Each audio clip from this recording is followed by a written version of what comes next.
ګرانو کتونکو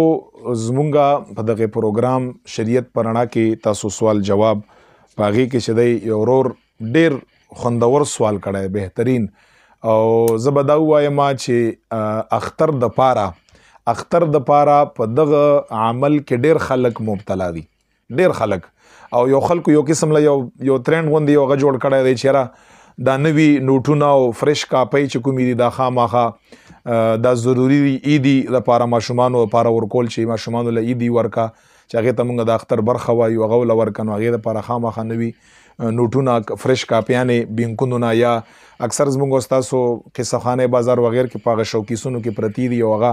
خلک را اخلي. نو سوال یې دا کړی دی چې یاره موږ ته بعضې وخت کې بینکونو کې دا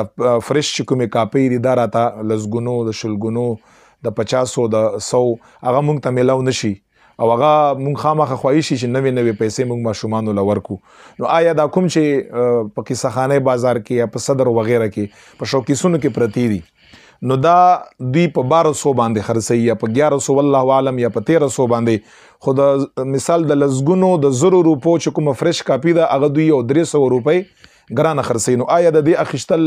اختر د پاره ماشومانو لپاره دا جایز دي که جایز نه دي؟ نو زما دا کوم رور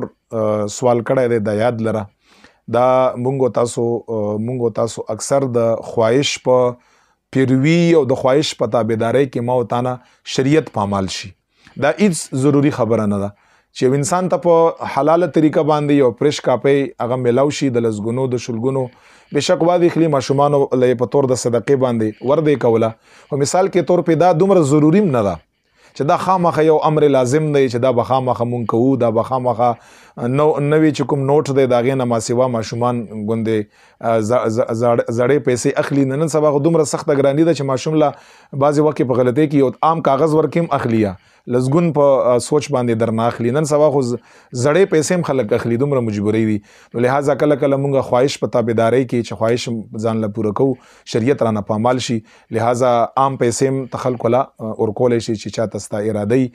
بالکل قطعا فرش کاپۍ په دا شوکیسونو والانه یا بل چانه په 1 روپۍ اضافي باندې اخیستل چې هغه 1000 روپو کافي ده یا د 2000 کافي ده او توله چې دی 2001 روپۍ ورکړي 200 خو پرېږده یا 1001 روپۍ وله ورکړي دا بالکل حرام دی دا ناجایز دی سود دی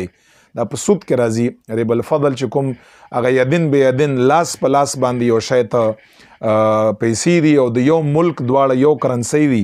هغه په ته اضافي هغه باندې اخلي او هغه یې خرڅوي نو تم د سود په معامله کې راځي او هغه هم په سود معامله کې راځي. لہذا فرش چې کومې کاپۍ دي د لسګون د شلګون یا د شوکیسو والا نه په صدر یا په قصه خانۍ کې یا په خیبر بازار کې په زیاتو 1 روپۍ باندې اخیستل هم چې دي دا بالکل حرام دي بالکل سود دی بالکل ناجایز دي او په دغه لویه ورځ باندې دغې ګناه ارتکاب مه کړئ دې نه ځان ساتئ. خیر ده که زما او ستا یو خواهش پوره نه شي هېڅ خبره نه ده دا دومره خاص خبره نه ده خو د شریعت خیال رعایت دا په هر ټیم کې په مسلمان اهل ایمان اهل اسلام باندې لازم دي چې شریعت خیال وساتي لہذا داسې عمل نه اجتناب پکار دی.